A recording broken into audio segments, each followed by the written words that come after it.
Hi అండి. Welcome to story book audio. ఈ కథ మీకు నచ్చినట్లయితే సబ్స్క్రైబ్ చేసుకోండి. చార్మినార్ దగ్గర ఈవినింగ్ అందరూ షాపింగ్ చేస్తున్నారు బిజీగా. ఒకడు ఎవడో వచ్చి దివ్య భుజం రాసుకుంటూ వెళ్ళడంతో తను కోపంగా, ఏ కళ్ళు ఎక్కడ పెట్టుకున్నావు అని అడిగింది. వాడు వెనక్కి వచ్చి, నువ్వు చెప్పరాదే ఎక్కడ పెట్టుకోవాలో అంటూ పల్లెగిలించాడు. దివ్యకి బొల్లుమండి లాగిపెట్టి ఒక్కటి పీకింది. వాడు ఒక విజిల్ వేయగానే పొలోమంటూ 10 మంది గన్నాయిలు బరబరా వచ్చేశారు. అంతే, దివ్య భయంతో లెక్చరర్స్ వైపు పరిగెత్తింది. రౌడీలు కూడా తన వెనకే రావడంతో స్టూడెంట్స్కి అర్థమైంది. వెంటనే ఆ రౌడీలో మీదకు వెళ్లారు. లెక్చరర్లో మగవాళ్ళు, ముఖ్యంగా నటాషా అంటే పడని సదరు లెక్చరర్ కూడా ఆ రౌడీలని అడ్డుకోవడానికి వెళ్ళాడు. ఆ రౌడీలు ఏదో ప్లాన్ చేసినట్లు చేతుల్లో రోడ్స్తో వచ్చారు. దొరికిన వాళ్ళని దొరికినట్లుగా ఉతికారు. అందులో భాగంగా రవిని కొంచెం ఎక్కువగా ఆ లెక్చరర్కి బాగా పడ్డాయి. కానీ ఆ రౌడీలని ఆపలేకపోయారు. ముందు దివ్యని కదిలించిన వాడు దివ్య దగ్గరికి వచ్చి చున్నీ లాగేశాడు. ఆ అమ్మాయి ఏడుస్తుంటే వాడు తన చేయి పట్టుకుని బరాబరా లాక్కెళ్ళి కారులో పడేశాడు. వాడు కారు స్టార్ట్ చేశాడో లేదో పోలీస్ వ్యాన్ వచ్చి ఆగింది. వాళ్ళు గబగబా దిగి కార్ డోర్ తీసి ఆ అమ్మాయిని బయటకు తెచ్చారు. నటాషా పరిగెత్తుకుంటూ వచ్చి, నేను మీకు ఫోన్ చేశాను అన్నది. వాళ్ళతో వచ్చిన ఇన్స్పెక్టర్ వెరీ గుడ్ అంటూ నవ్వి ఆ రౌడీల వైపు చూసి, పదండ్రా మీ సంగతి జైల్లో చూస్తా అంటూ కొట్టుకుంటూ జీప్ ఎక్కించాడు. పోలీస్ వ్యాన్ వెళ్ళగానే స్టూడెంట్స్ చాలామంది నటాషాకి థ్యాంక్స్ చెప్పారు. వాళ్ళల్లో ఆ అమ్మాయి దివ్య కూడా. రవి, బిందు, విశాల్ లెక్చరర్కి మాత్రం ఏదో తేడా కొట్టింది. నెక్స్ట్ డే రవిని చూడటానికి విశిష్ట, బిందు, విశాల్ వాళ్ళ ఇంటికి వెళ్ళారు. విశిష్టను చూడగానే రవి పేరెంట్స్ చాలా సంతోషించారు. తనంటే అంత అభిమానం. విశాల్, నాకు ఎందుకో ఇదంతా ఆ నటాషానే ప్లాన్ ప్రకారం చేసిందనిపిస్తుంది అనగానే బిందు, నాకు కూడా. లేకపోతే వాళ్ళు అంతమంది ఉండగా దివ్యని ఎందుకు కదిలించారు?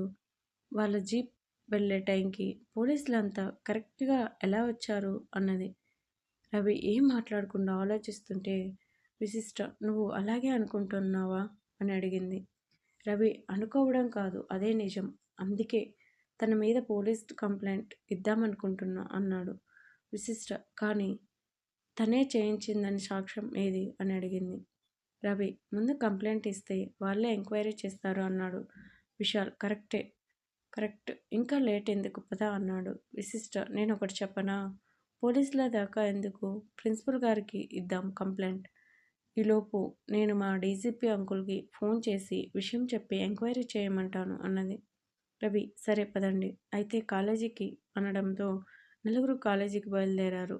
ప్రిన్సిపల్ కి వెళ్ళి కంప్లైంట్ చేసి, రవి సార్ వెంటనే తనని పిలిచి అడగండి అన్నాడు సీరియస్గా. ఆయన ఈ ₹1,00,00,000 నా చావుకి వచ్చాయనుకుంటూ అటెండర్ని పిలిచి నటాషాని రమ్మని చెప్పాడు. 10 నిమిషాల తర్వాత విలన్ పాప వచ్చి వీళ్ళందరి వైపు సీరియస్గా ఓ లుక్ ఇచ్చి, చెప్పండి సార్, ఏంటి రమ్మన్నారు అని అడిగింది. ఆయన రవి వైపు చూసి, చెప్పండయ్యా అన్నాడు. రవి, నిన్న జరిగింది అంతా నీ ప్లానే అని నాకు అనిపిస్తుంది. అదే నిజం అయితే నీ మీద పోలీసులు కంప్లైంట్ ఇస్తాం అన్నాడు. అది విని నటాషా, ఏం మాట్లాడుతున్నావు? నీకేమైనా పిచ్చా? నేను ఎందుకు అలా చెప్తాను అని అడిగింది కోపంగా. బిందు, ఎందుకంటే నీకు మా అందరికి మీద కోపం కాబట్టి. ఆ లెక్చరర్ కూడా అక్కడే ఉన్నాడు. ఆయనకి ఏకంగా తలకి కొట్టు కొట్టారు.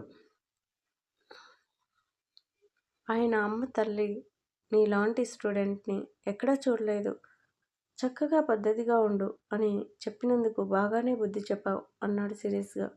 నటాషా ప్రిన్సిపల్తో, సార్ నాకేం తెలియదు, ఆ సంగతి మీకు ప్రత్యేకంగా చెప్పనక్కర్లేదు అనుకుంటా అంటూ వెళ్ళిపోయింది. రవి, ఆగు అని తన చేయి పట్టుకున్నాడు. ప్రిన్సిపల్, అయ్యో వదిలయ్యా అంటూ కంగారుగా తన చేయి విడిపించాడు.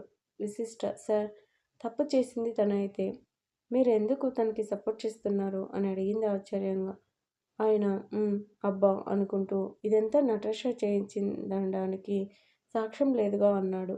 రవి అనుకున్నా మీరు ఇలా అంటారని అంటూ ఎవరికో ఫోన్ చేశాడు. అవతల లిఫ్ట్ చేయగానే స్పీకర్ ఆన్ చేసి సార్ నేను రవి అనగానే అవతల నుంచి రవి వాళ్ళకి బాగా కోటింగ్ ఇస్తే ఎవరో నటాషా ఇలా చేయమందని చెప్పారు అనగానే రవి థ్యాంక్ యూ సార్ అని కాల్ కట్ చేసి నటాషా వైపు చూసి ఇప్పుడు ఏమంటావు అని అడిగాడు. నటాషా ఎవరో చెప్తే అది నిజమవుతుందా అని అడిగింది నవ్వుతూ. రవి ఎవరో చెప్తే అవ్వదు కానీ ఆయన ఎస్ఐ గారు ఆయన చెప్తేనే నిజమవుతుందేమో అన్నాడు.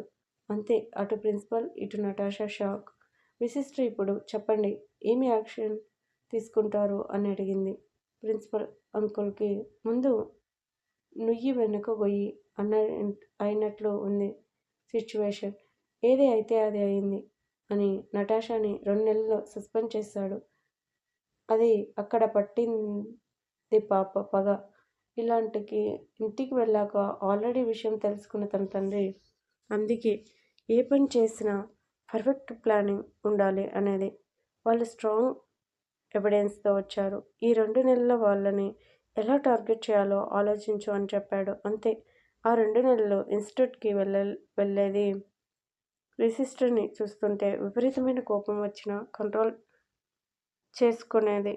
కామ్గా ఉండేది. తర్వాత విశిష్టని చూసి చిరునవ్వు నవ్వేది. విశిష్ట మొదట్లో పట్టించుకునేది కాదు. కానీ అసలే జాలిగుణం ఎక్కువ అయ్యే దాంతో తను నవ్వేది. అది చూసి బిందు ఏయ్ దాన్ని చూసి ఎందుకు జాలిపడతావు అని అడిగింది కోపంగా. విశిష్ట పోనీలేవే పాపం అన్నది. ఒకరోజు బిందు రాన్ టైం చూసుకొని నటాషా విశిష్టకి సారీ చెప్పి ఫ్రెండ్స్ అని అడిగింది. విశిష్ట బిందు వాళ్ళ ఏమంటారో అని సంజాయిస్తూనే ఓకే అన్నది. 4 రోజుల తర్వాత బిందు వచ్చే షాక్. కారణం నటాషా తన ప్లేస్లో కూర్చుని విశిష్టతో కబుర్లు. అంతే ఒళ్ళు మండి ఏయ్ లేవే పైకి అన్నది నటాషా. ఐఎమ్ సారీ యార్ అన్నది తను చేపట్టుకొని. బిందు చేతిని వదిలించి నేనేమీ విశిష్టలా కాదు నీ నాటకాలు నమ్మటానికి. నా నాటంకిగా రాని అన్నది సీరియస్గా. నటాషా విషి ప్లీజ్ నువ్వైనా తనకి చెప్పు అని వెళ్ళి దూరంగా కూర్చుంది. విశిష్ట ఎంత నచ్చ చెప్పినా బిందు వినలేదు. 2 నెలల తర్వాత నటాషా కాలేజీకి వచ్చింది. అప్పటికే తన బీభత్సమైన యాక్షన్తో బిందుని సైతం బోల్తా కొట్టించింది. నెమ్మదిగా విశాల్, ఆ తర్వాత నటాషా ఆ లెక్చరర్కి దివ్యకి సారీ చెప్పడంతో రవి కూడా తనని క్షమించాడు. కానీ రవి మాత్రం తనని కేవలం ఫ్రెండ్గానే ట్రీట్ చేసేవాడు. ఏ రోజు బెస్ట్ ఫ్రెండ్లా చూడలేదు.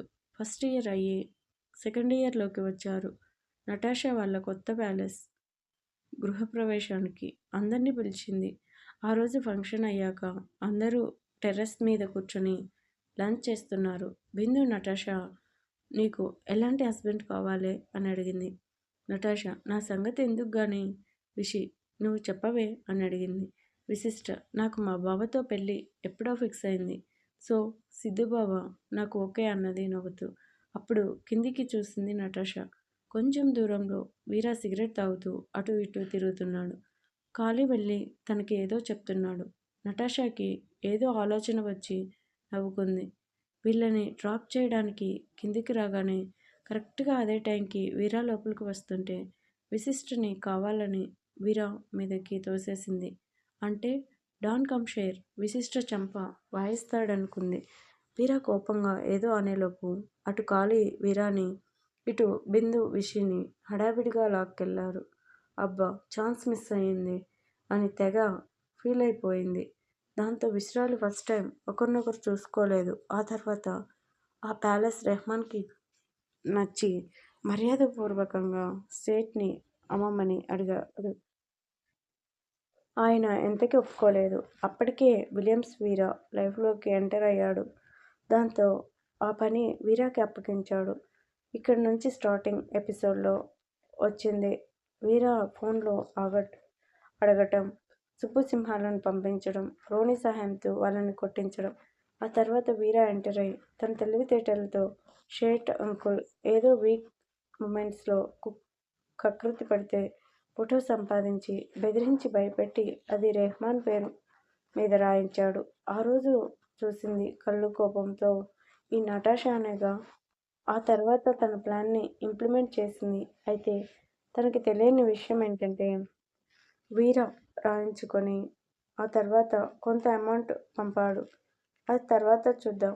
ఫస్ట్ టైం బిందు బర్త్డే సందర్భంగా బేకరీలో వీరాని చూసి నటాషా ఆ రోజు ఏదో హడావిడిలో విశిష్టను మిస్ అయ్యింది అనుకుంటూ ఆ తర్వాత విశిష్టను కావాలని వీరా మీదకు తోస్తుంది. ఇది కూడా మొదట్లో ఉంటుంది. కానీ తను ఊహించని వీరా కొట్టలేదు. దాంతో కొంత నిరాశ చెంది బయటకు వెళ్తుంది. ఆ తర్వాత మన డిజైనర్ పాప వానలో తడుస్తుంటే వీరా తనని అలాగే చూస్తూ ఉండడంతో నటాషా షాక్. నేను ఇంకా దీన్ని రెండు బిగించి ఆనందపడదా అనుకుంటే వీడేంటి తనని అలాగే చూస్తున్నాడు అనుకుంది. ఆ తర్వాత వీరా విశిష్టని ఫాలో అవ్వటం చూసి నవ్వుకుంది. వీరా ఒకరోజు విశిష్ట ఇంటికి వస్తాడు. నిమ్ము అంకుల్కి ఒక వార్నింగ్ ఇద్దామని. ఆ రోజు తను అక్కడే ఉంది. తను వీరా విశిష్ట కోసమే వచ్చాడనుకుని ఆ తర్వాత తన ప్లాన్ మారుస్తుంది. రోనీ హెల్ప్తో వీరాకి విశిష్ట టూర్ విషయం చెప్పి అక్కడికి వచ్చేలా చేస్తుంది. అయితే తనకి తెలియని విషయం ఏంటంటే వీరా ఎప్పుడు దొరుకుతాడు వేసేద్దాం అని చూస్తున్న రోనీగాడు వీరా కారుకు యాక్సిడెంట్ చేసి ఇస్తాడు.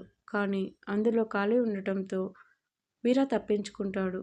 ఆ తర్వాత మనకు తెలియాల్సింది అక్కడ నుంచి వీరా టార్చ్తో విశిష్ట భయపడుతుంటే తను నవ్వుకునేది.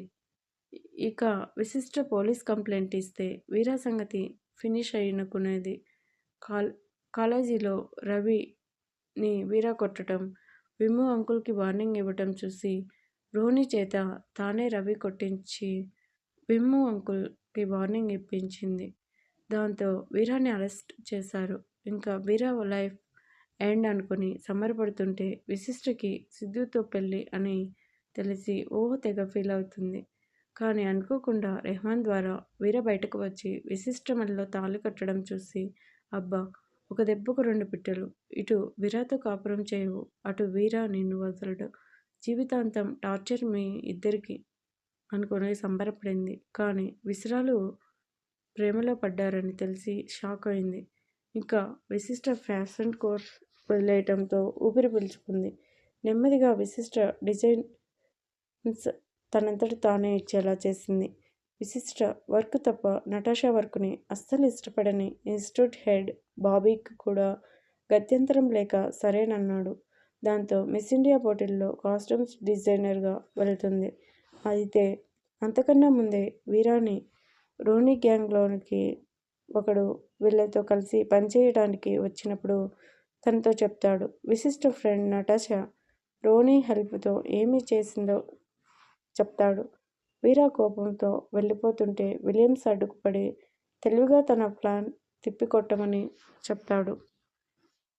అందుకే కాలేజీకి వెళ్ళి అసలు సంగతి తెలుసుకొని ఆ తర్వాత రవిని పిలిచి మాట్లాడుతాడు డాన్ బాబు. ఇద్దరూ కలిసి ప్లాన్ చేసి నటాషాని బోల్తా కట్టించారు.